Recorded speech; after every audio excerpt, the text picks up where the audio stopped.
Hey everybody, this is the Algebra 1 video on solving quadratic equations, and this is going to be a little bit of a review. I just want to go through a couple of things with this to get you guys ready for your quick assessment or your assessment on this week.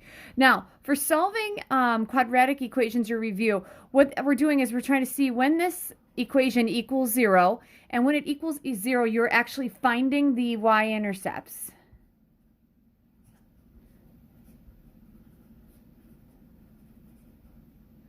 I'm sorry, the x-intercepts. Okay, sorry about that. So you're making it equal to 0, and you're going to find the x-intercepts. So therefore, if I'm going through these and I'm trying to find some x-intercepts, I'd have a 1 and 2. This would be 2 x-intercepts. So that means there are 2 solutions. And you should have found that you got a lot of them with 2 solutions. This guy just intersects at 1. There'd be 1 x-intercept. So that means there's 1 solution. All right, and this one has no x-intercepts. So there is no solution. All right, so there were 2 ways that we could find the solution other than looking at the graph. Because if you get a graph, you should be able to say, boom, there they are. Make sure that when you're giving these solutions, though, you guys, you have an x-coordinate and then 0, and then another x-coordinate and then 0, because those are my how I do my solutions. So the first way that I would do this would be through factoring. Now, this is when it equals 0, which totally makes sense because aren't all of these solutions where we have a y-coordinate of 0? So I'm going to have 0 equals. So here's the thing. If you don't get an equation with a y, you're just going to set it equal to 0. Okay? And I'll actually come up with a quick example of that in just a moment. Okay?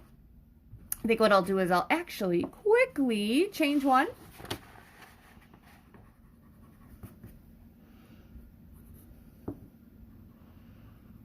There we go. And my next one, I have it quickly changed. All right. So looking at this, the first thing I'm going to do by factoring, I'm going to make my box and diamond. In my box, I'm going to have a 5x squared. I'm going to have a negative 28. Ooh, that's kind of nasty, but that's okay.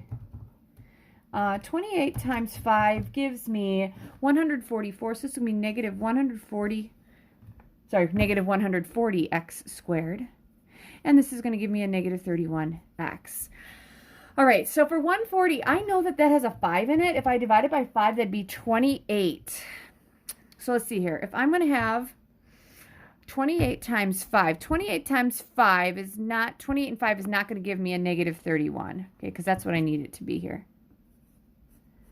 All right, so let's say if I did 140 and I divided it by 7. 7 and 20? 7 and 20, that doesn't give me 31 either. Urgh.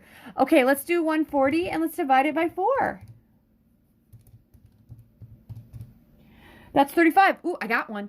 4x, 35x. It needs to be negative 35 to give me that negative 40x squared and the negative 31. Fantastic. I'm going to go with negative 35x here.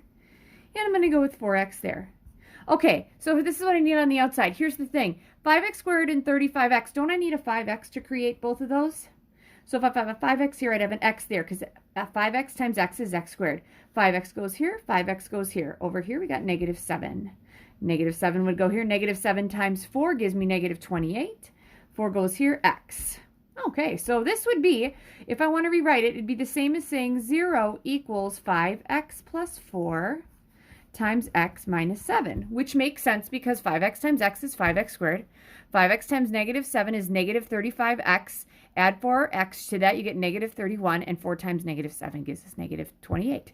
Then the next thing we did is we said we set both of those factors equal to 0, and we're going to solve. Subtract 4. X equals negative 4/5, and add 7. X equals 7. Those should be my answers. All right.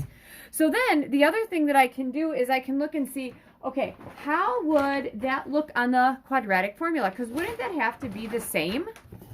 All right. So I'm going to grab another sheet of paper here. And just like I had kind of asked you guys last week to do, I would have the quadratic formula handy because that's not something you really have to memorize just yet. So the quadratic formula, we said,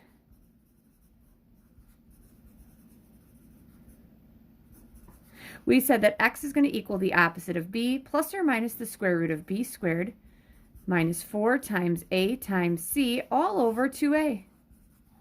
All right, so I'm going to do that here. So I'm going to do the quadratic formula. Here's the thing, you guys. If we're using the quadratic formula, we should get the same as if we factored.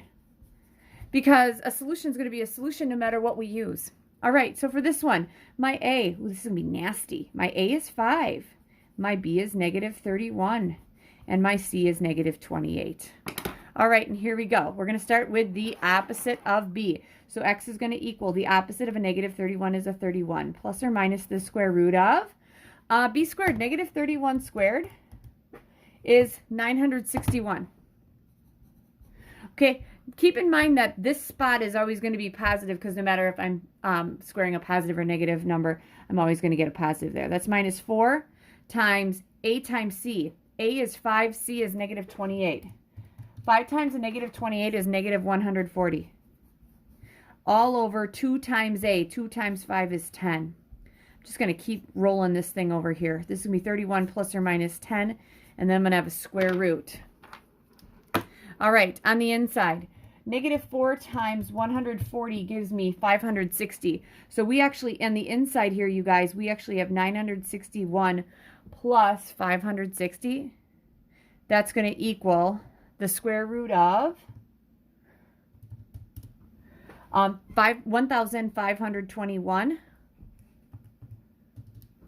That's 39. So this is the square root of 1,521. So our answer is going to be 31 plus or minus this, plus or minus, my bad, I'm going to get rid of that. This is why I should have used a pencil. 31 plus or minus 39 all over 10. Okay, so because this is 39, so one of my answers is going to be 31 plus 39 over 10, and the other one's going to be 31 minus 39 over 10. All right, 31 plus 39 is going to give me 7 divided by 10, that's 7. 31 plus 39 is 7D divided by 10, that gives me 7. 31 minus 39 is negative 9, and that would be, I'm sorry, negative 8. Can't think today. Negative 8/10, wouldn't that be negative 4/5? We're kind of getting off there. There we go, negative 4/5. And that's exactly what I had here. So I know I'm running out of time or space here. It's 7 and negative 4/5. So you should get the same answer no matter what. I've had kids in the past who are like, can't I just use the quadratic formula? It's easier. I guess you could, but I thought I got my answer a lot quicker by factoring. All right? So that brings me to my last one here, my last little review. So this one I didn't have it equal to y, so I'm going to set this equal to 0. I'm going to add 9 to both sides. All right, I'm going to have 0 equals x squared minus 3x plus 9, and then I'd see if I can factor this guy. So I'm going to have an x squared here, a 9 there, 9x squared goes up here, negative 3x goes there. Then I'm looking for numbers that multiply to give me 9x squared, but add to give me 3x. 9x squared would be a 3x and a 3x, but that can't add to give me a negative 3x. 9x is also 9x and an x, but that can't give me a 3x, so we cannot factor. Therefore, we're going to use the quadratic formula. And there it is right here. Okay, I'm glad I kept this thing a little close to me. All right, here we go. I think we're still on there. Good. So my A is, there's nothing in front of the x squared, so it's a 1. My B is negative 3, and my C is 9. Here we go. X equals the opposite of B. The opposite of a negative 3 is 3, plus or minus the square root of B squared. Negative 3 squared is 9. Minus 4 times A times C. A is 1, C is 9. 1 times 9 is 9. That's all over 2 times A. 2 times 1 is 2. 3 plus or minus the 2's on the bottom, I need a square root. So here we go. This is going to be, under the square root, I'm going to have a 9 because that's my 9. And negative 4 times 9 is negative 36. All right, 9 minus 36, isn't that 27? So I'm going to have the square root of, that's negative 27. All right, what happens here? We cannot take the square root of a negative.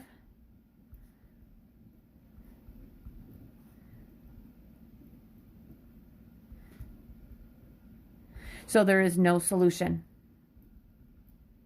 All right, there's no solution. So if I graph this thing, you guys, I'm willing to bet it would look something like that. It's just not going to hit the x-axis at all. All right, so that's like a little quick review on solving some equations. You also had some last week, and that should get you ready for your next assessment. Good luck.